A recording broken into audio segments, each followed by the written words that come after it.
Assalamualaikum warahmatullahi wabarakatuh. Alhamdulillahi rabbil alamin wassalatu wassalamu ala ashrafil anbiya wal mursalin wa ala alihi wa ashabihi ajma'in amma ba'd. Jamaah sekalian yang saya hormati, kita bersyukur kepada Allah kita masih bisa menunaikan ibadah Ramadan dengan segala keterbatasan. Semua harus kita terima apa adanya. Dan pada malam ini kita ingin membahas satu tema tentang orang yang cerdas. Selama ini kita menganggap orang itu cerdas dari sisi intelektualitas, gelar kesarjanaan, jabatan yang tinggi, dan seterusnya. Ternyata Rasulullah Shallallahu Alaihi Wasallam di dalam satu hadisnya mengemukakan di antaranya dua ciri orang yang cerdas. Rasulullah menyatakan al-kayyisu man dana nafsahu wa amila lima ba'dal maut. Orang yang cerdas itu adalah orang yang dapat menundukkan jiwanya, dapat menundukkan hawa nafsunya, sehingga apa saja yang dia ingin lakukan, dia melakukannya dengan standar syariat yang datang dari Allah Subhanahu wa Ta'ala.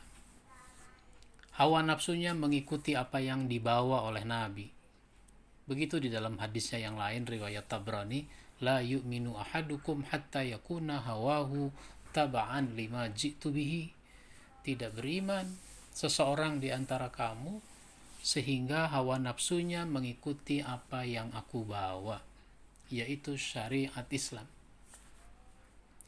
Maka kalau orang sudah bisa mengendalikan hawa nafsunya, dia lakukan segala sesuatu berdasarkan ketentuan Allah, bukan asal enak, bukan asal dapat, maka dia namanya orang yang cerdas.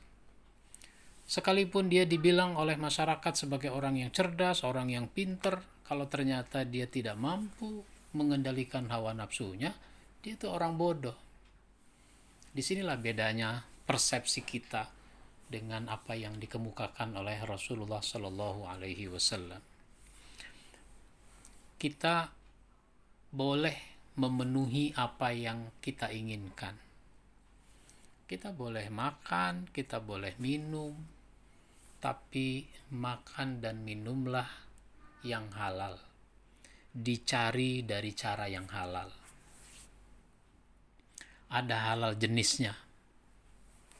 Maka jangan makan sesuatu yang jenisnya memang tidak halal. Atau halal cara mendapatkannya. Meskipun barangnya halal, makanannya halal, minumannya halal, tapi kalau dapatnya dari nyolong, dari mencuri, dari korupsi, itu menjadi tidak halal. Itu orang namanya melampiaskan hawa nafsunya untuk memenuhi kebutuhan makan. Bagaimana kalau terpaksa, Pak Ustadz? Sehingga dia mencuri karena terpaksa. Sebelum mencuri, mestinya ada cara lain yang juga terpaksa. Sebenarnya nggak boleh dilakukan, tapi paling tidak lebih baik ketimbang mencuri. Apa itu? Meminta atau meminjam. Tapi jangan meminjam, tapi maksudnya meminta, jangan. Kalau meminta ya meminta, meminjam ya meminjam, agar bisa beli makanan. Nah, orang jangan gampang pakai dalil terpaksa. Terpaksa ini nggak apa-apa, tidak. Terpaksa juga nggak bisa lama-lama. Maka mencuri diharamkan. Minta-minta saja diharamkan. Kecuali kalau terpaksa. Nah, terpaksa itu bukan tiap hari. Jadi orang disebut cerdas apabila dia mampu mengendalikan hawa nafsunya. Contoh lain, kita ini punya hasrat seksual. Boleh nggak dilampiaskan hasrat seksual? Boleh. Kepada siapa? Kepada istri atau kepada suami. Biar supaya jadi istri, jadi suami, ya ada jalurnya, yaitu akad nikah. Misalnya anak muda bilang apa? Pak Ustadz, ini kan lagi zaman corona, penghulu nggak melayani ini sekarang. Jadi nggak bisa akad nikah. Ya akad nikah lewat penghulu, KUA mungkin tidak bisa.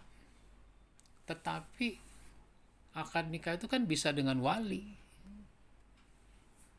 Nanti bukunya bagaimana? Bukunya belakangan. Yang penting sahnya dulu menurut syariat. Sehingga boleh saja akad nikah itu dilangsungkan secara internal. Yang penting rukunnya terpenuhi. Ada wali, ada saksi, ada mahar, ada calon kedua mempelai, kemudian ada ijab dan qabul. Setelah itu dicatat, prosesi akad nikahnya dicatat sebagaimana dibikin oleh KUA selama ini, tanda tangan, kasih surat pernyataan, dikasih materai bahwa pada hari ini, hari apa, tanggal berapa, jam berapa telah berlangsung akad nikah dengan wali siapa namanya, dan seterusnya. Sehingga hawa nafsu seksual itu bisa dilampiaskan dengan cara yang benar, yaitu akad nikah. Satu-satunya jalur untuk menghalalkan seks itu ya akad nikah. Bukan suka sama suka, bukan bayar, akad nikah saja. Nah yang kedua, orang cerdas itu kata Nabi, wa amila lima ba'dal maut.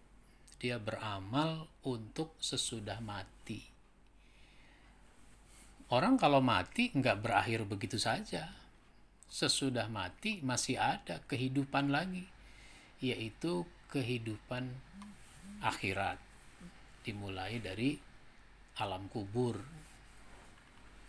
Karena di alam kubur orang ingin bahagia, dalam kehidupan akhirat orang ingin bahagia, maka kebahagiaan itu kalau orang mati membawa amal yang soleh. Masalah-masalah sudah dia selesaikan.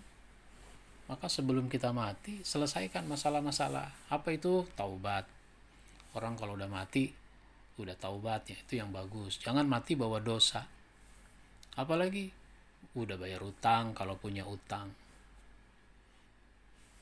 Pada punya utang apa enggak? Kelihatan dari mukanya. Muka orang utang kelihatan enggak? Kelihatan. Yang tidak utang juga mukanya kelihatan. Nah, jadi utang dibayar sebelum mati. Jadi jangan mati bawa masalah. Amanah sudah ditunaikan. Jadi enak hidup. Enak itu mati kalau kita mati tidak bawa masalah, tapi mati bawa amal yang soleh. Nah itu namanya orang beramal untuk sesudah mati. Maka di dalam surat Al-Kahfi ayat 110 itu disebutkan faman kana yarju liqa'a rabbih falyamal amalan shalihan wala yusyrik bi ibadati rabbih ahada.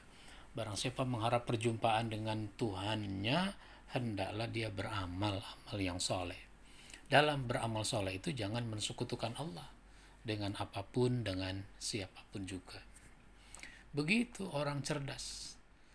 Orang cerdas itu beda dengan orang pintar yang selama ini kita anggap. Orang cerdas itu dia dapat mengendalikan hawa nafsunya dan dia beramal untuk kehidupan sesudah kematian. Ini merupakan sesuatu yang harus mendapat perhatian kita semua. Sehingga amal soleh nggak bisa kita tawar-tawar. Dengan amal soleh itulah kita nanti akan menghadap Allah menjadi bekal. Maka di dalam beramal soleh ada prinsipnya. Prinsipnya itu ikhlas karena Allah. Lakukan segala sesuatu ikhlas karena Allah. Jadi ringan apa yang harus kita lakukan, meskipun sebenarnya berat kalau ada keikhlasan. Yang kedua, amal soleh itu prinsipnya lakukan dengan cara yang benar. Jangan dengan cara yang salah, cara yang benar. Yang ketiga, tujuannya untuk cari ridho Allah, bukan ridho orang, bukan ridho manusia. Manusia ridho, ya alhamdulillah. Orang gak suka, itu bukan urusan kita. Kita yang penting ridho Allah. Lalu beramal soleh itu harus kita segerakan. Jangan suka ditunda-tunda. Kadang kita suka menunda. Masih ada besok, masih ada minggu depan, masih ada bulan depan, masih ada tahun depan. Jangan ditunda-tunda. Sebab kita tidak tahu, namanya umur, kita tidak tahu umur orang lain atau umur kita. Maka segera lakukan apa yang harusnya kita lakukan. Kalau kita lagi puasa, kita akan berbuka. Berbuka puasa itu disebut takjil. Disebut takjil. Takjil itu artinya segera, menyegerakan. Kenapa harus disegerakan? Karena udah waktunya. Jadi apa yang sudah waktunya harus segera kita lakukan. Jangan belum waktunya dilakukan. Belum waktunya dilakukan tuh bagaimana? Ya misalnya 11:30 sudah sholat zuhur, padahal belum masuk waktu. Ada orang melihat, hebat banget tuh orang. Kenapa? Soleh banget ya. Soleh kenapa? 11:30 orang-orang belum sholat zuhur, dia udah sholat zuhur. Ya, itu mah bukan soleh, itu masalah. Jadi lakukan amal soleh sesegera mungkin, jangan ditunda. Nah, yang terakhir, beramal soleh itu jangan merasa udah banyak. Meskipun kata orang amal soleh kita banyak, kitanya tidak boleh merasa sudah banyak. Kita merasa masih sedikit, sehingga kita akan terus memperbanyaknya.